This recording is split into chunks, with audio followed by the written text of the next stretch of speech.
ରାଉରକେଲାରେ ଗାନ୍ଧୀ ଜୟନ୍ତୀ ପାଳିତ।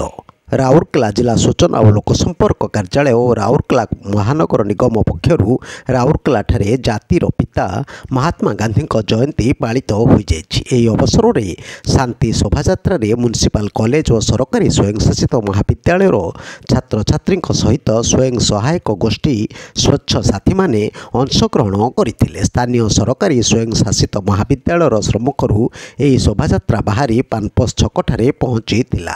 ପାନପୋଷ ଛକ ସ୍ଥିତ ଗାନ୍ଧୀଙ୍କ ପ୍ରତିମୂର୍ତ୍ତିରେ ସମ୍ମାନୀୟ ଅତିଥି ଭାବରେ ଯୋଗଦେଇ ରାଉରକେଲା ବିଧାୟକ ଶାରଦା ପ୍ରସାଦ ନାୟକ, ରଘୁନାଥପଲ୍ଲୀ ବିଧାୟକ ଶ୍ରୀଯୁକ୍ତ ଦୁର୍ଗାଚରଣ ଦନ୍ତୀ, ଅତିରିକ୍ତ ଜିଲ୍ଲାପାଳ ରାଉରକେଲା ମହାନଗର ନିଗମ ସୁଶ୍ରୀ ଦୀନା ଦସ୍ତଗୀର, ପାନପୋଷ ଉପଜିଲ୍ଲାପାଳ ଶ୍ରୀଯୁକ୍ତ ବିଜୟ କୁମାର ନାୟକ, ରାଉରକେଲା ଆର୍ଏମ୍ସି ଉପାୟୁକ୍ତ ଶ୍ରୀମତୀ ଅନିତା ନାୟକ, ଉପାୟୁକ୍ତ ଶ୍ରୀଯୁକ୍ତ ତରୁଣକାନ୍ତ, ଡିଆଇପିଆର୍ଓ ଶ୍ରୀମତୀ ସୀମା ଫାତିମା ଏକା ଶ୍ରଦ୍ଧାସୁମନ ଅର୍ପଣ କରିଥିଲେ।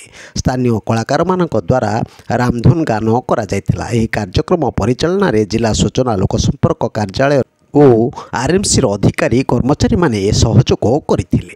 ବ୍ୟୁରୋ ନ୍ୟୁଜ୍ ଓଡ଼ିଶା କଥା ୟୁଟ୍ୟୁବ୍ ଚ୍ୟାନେଲଟିକୁ ଆପଣମାନେ ଦେଖୁଛନ୍ତି, ମତାମତ ଦିଅନ୍ତୁ, ଲାଇକ୍ କରନ୍ତୁ, ସବସ୍କ୍ରାଇବ୍ କରନ୍ତୁ ଓ ସେୟାର ମଧ୍ୟ କରନ୍ତୁ।